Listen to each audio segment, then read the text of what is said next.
Assalamualaikum warahmatullahi wabarakatuh. Salam sejahtera untuk kita semua. Shalom, Om Swastiastu, Namo Buddhaya, salam kebajikan. Pada kesempatan kali ini, kami dari kelompok 4 akan menyampaikan materi yang ada pada praktikum biologi reproduksi ikan mengenai pengambilan dan pengawetan sperma ikan, yang mana dalam kelompok 4 ini terdiri dari 5 orang, yaitu saya sendiri, Aulia Febi Anggraini, Muhammad Rafiandra, Nova Ismalia, Rizka Wati, dan juga Vivin. Dan adapun materi yang akan kami sampaikan di sini ada 2 materi atau 2 subbab. Yang pertama adalah pengambilan sperma dan yang kedua mengenai pengawetan sperma. Nah, di sini saya akan menjelaskan sedikit mengenai definisi atau pengertian dari sperma itu sendiri. Jadi, cairan sperma ikan adalah suatu cairan mani ikan yang bereproduksi dengan cara menyemprotkan cairannya yang berisi sperma tersebut ke telur ikan. Cara pengambilan dan pengawetan sperma ikan. Nah, pertama-tama spermanya diambil dengan cara mengurut perut ikan jantan secara hati-hati ke arah lubang sampai spermanya keluar. Kemudian setelah sperma disedot memakai syringe, gunakan 2 syringe ini untuk menyedot masing-masing sebanyak 0,5 ml sperma. Kemudian selanjutnya, sampel sperma ini disimpan pada suhu 4-7 derajat Celcius.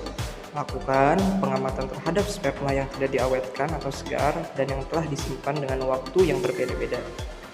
Lalu penilaian mortalitas sperma itu dilakukan dengan meneteskan sperma di ujung syringe pada gelas objek di 3 titik yang berbeda-beda. Kemudian setiap titik tersebut ditutup dengan gelas penutup. Selanjutnya gelas objek tersebut dilihat di bawah mikroskop dengan pembesaran 1000 kali pada temperatur 26 hingga 28 derajat Celcius.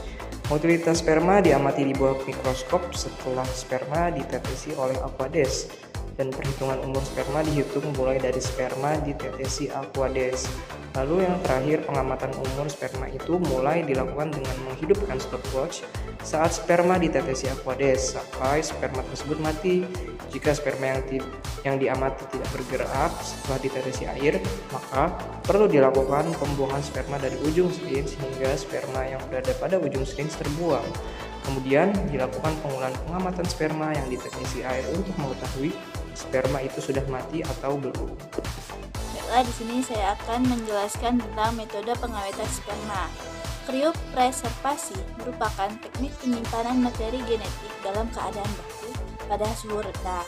Tujuan dari teknik ini ialah untuk menyimpan, memelihara, dan menjamin kelangsungan hidup suatu materi genetik. Hal ini berarti penyimpanan sel dengan menggunakan teknik kriopreservasi diharapkan nantinya daya hidupnya dapat dipertahankan baik secara imunologis, biologis maupun fisiologis. Adapun tujuan dari pengawetan sperma adalah untuk menjamin ketersediaan sperma pada saat dibutuhkan. Pengawetan sperma ini berarti antisipasi terhadap keterbatasan induk jantan yang memungkinkan terjadinya pembuahan walaupun kematangan gonad induk jantan dan betina tidak sinkron, kesediaan genetik, dan memudahkan dalam melakukan pemuliaan ikan, memudahkan distribusi, transportasi sperma ikan dalam jumlah besar ke daerah lain, dan memungkinkan menghasilkan benih sepanjang tahun. Nah, larutan pengencer atau yang biasa disebut dengan extender merupakan larutan pengencer sperma yang mengandung ion-ion garam atau gula atau kombinasi keduanya yang dapat menyerupai kondisi tekanan osmotik sehingga mencegah terjadinya aktivitas sperma. Extender yang banyak digunakan dalam kriopreservasi sperma yaitu larutan fisiologis seperti NaCl sampai larutan kompleks kombinasi dari beberapa garam seperti Ringer laktat. Adapun keuntungan kriopreservasi sperma antara lain, yang pertama itu mengurangi jumlah induk jantan yang dipelihara sehingga biaya pemeliharaan dapat diperkecil.